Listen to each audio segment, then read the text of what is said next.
Good morning, ladies and gentlemen. I hope you all are well. Today we're going to look at two genocides in the 1990s. They're very curious acts of violence, and at first glance, they're very different from completely different areas in the world. However, the similarities, there are some that I think are noteworthy. The first is the genocide in the former Yugoslavia, and also Rwandan genocide. Now, the Rwandan genocide, a lot of you are already familiar with because of the strong Canadian connection. But first, Yugoslavia. Yugoslavia, of course, was ruled by communism for over 40 years. But in 1989, that ended, and a power vacuum existed. You see, in the former Yugoslavia, you have the Republic of Croatia, you have the Republic of Serbia, and in between you have this region known as Bosnia-Herzegovina. And in Bosnia-Herzegovina, you have three ethnic groups. You have the Serbians, who are Eastern Orthodox. You have the Croatians, Roman Catholic. And you have the Bosniaks, who are Muslim. It is in this area that you saw a vicious civil war that lasted over 8 years. Took over 100,000 lives, over 1 million people displaced. All sides suffered. However, what emerged from Bosnia was a genocide. And the main perpetrators of this genocide was Serbia and the army of Srpska, led by the president of Serbia, Slobodan Milosevic. What transpired there has not been seen since the Holocaust. In fact, the single largest act of genocide since the Holocaust happened in Srebrenica, where over 8,000 Bosniak men and boys were systematically murdered. How did it happen? Where does this hate come from? Is it religion? Is it ethnicity? Is it race? Is it land? To examine this, we must go back to the Second World War. You see, the Nazis invaded Croatia, and many in Croatia embraced Nazism as a way to ethnically cleanse the Serbs out of their region. Roving bands of Ustashi used brutal means to either convert the Serbs, deport the Serbs, or kill the Serbs.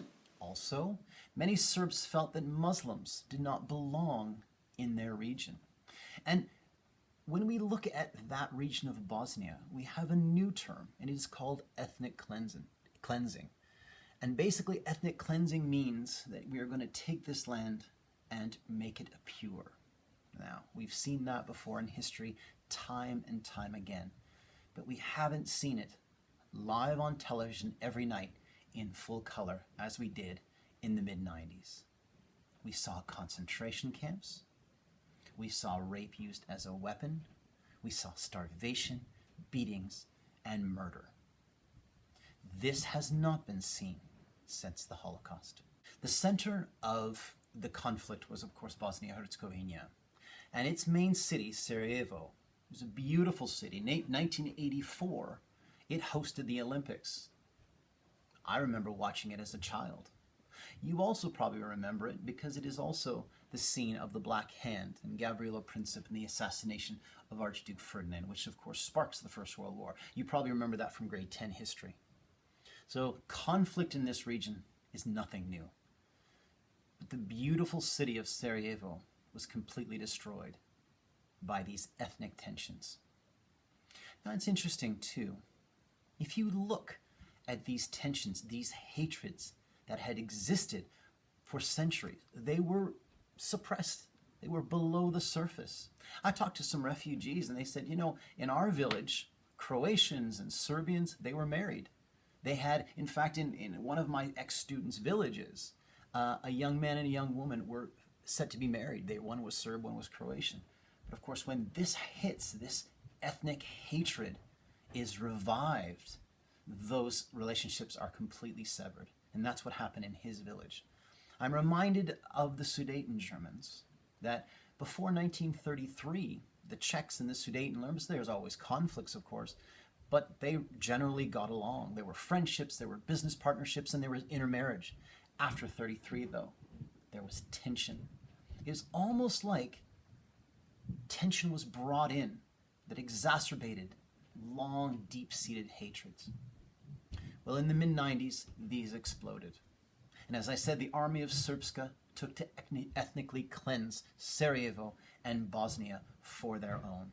The main perpetrators are Radovan Kadic and Ratko Mladic, and of course, Milosevic.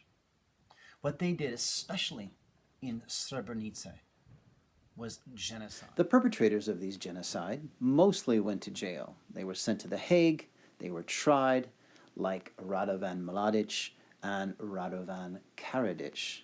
They are currently serving jail time for genocide and crimes against humanity. Unfortunately, the leader, Slobodan Milosevic, died during the trial and never saw his verdict. Now, there were perpetrators on both sides. This Bosnian general actually drank poison during his trial. To the astonishment of the entire court, he died right there while on trial. Now, it wasn't just Yugoslavia that faced a war crimes trial. The perpetrators of the Rwandan genocide also were on trial in The Hague.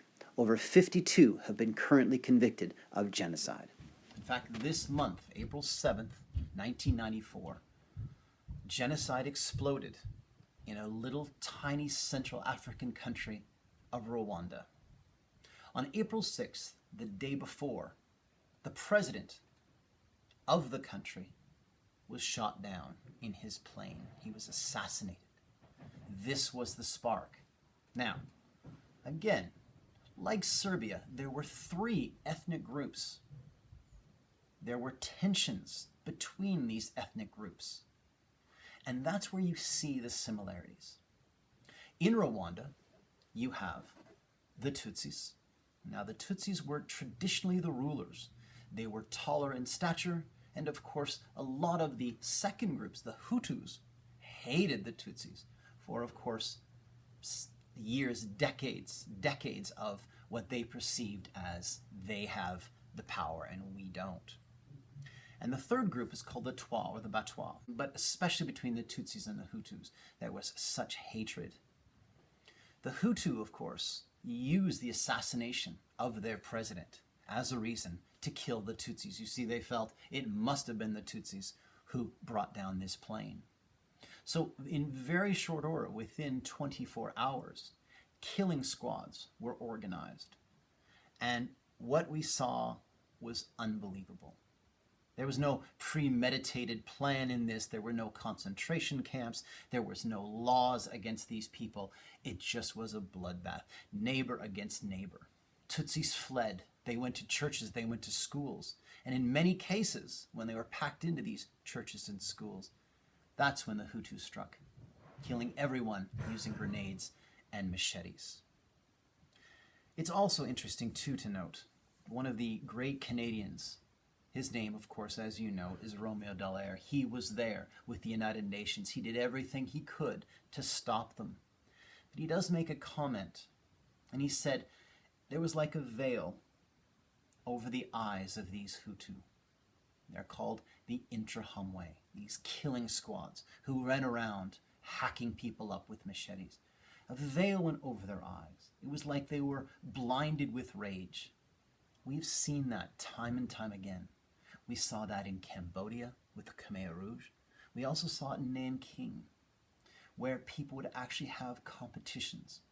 In Nanking, the Japanese paper, the local Japanese paper, ran competitions to see who could chop off the most heads in one day, almost like a sporting event.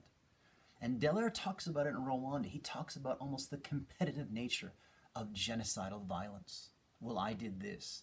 Well, did you see what I did? Where does this come from? Between April 1994 and July 1994, just less than 3 months, you see almost 1 million Tutsis being butchered. Tutsis and also moderate Hutu and Batwa, almost 10,000 of them. This genocide is unique. It is unique not in that it used sexual violence. In the former Yugoslavia, you see this as well. Rape used as a weapon. But in Rwanda, they also had an added cynical, awful, sinister dimension, which was the use of AIDS. They opened clinics, AIDS clinics, and took the men there and got them to form rape squads so that they could spread AIDS to the Tutsi women population. Rwanda and the former Yugoslavia really stand out as some of the most brutal acts. After the Second World War, we said never again. Absolutely not. But it has happened again with the same brutality and the same violence. Ladies and gentlemen, again, I hope you're having a good day. Don't panic, study hard, and be well.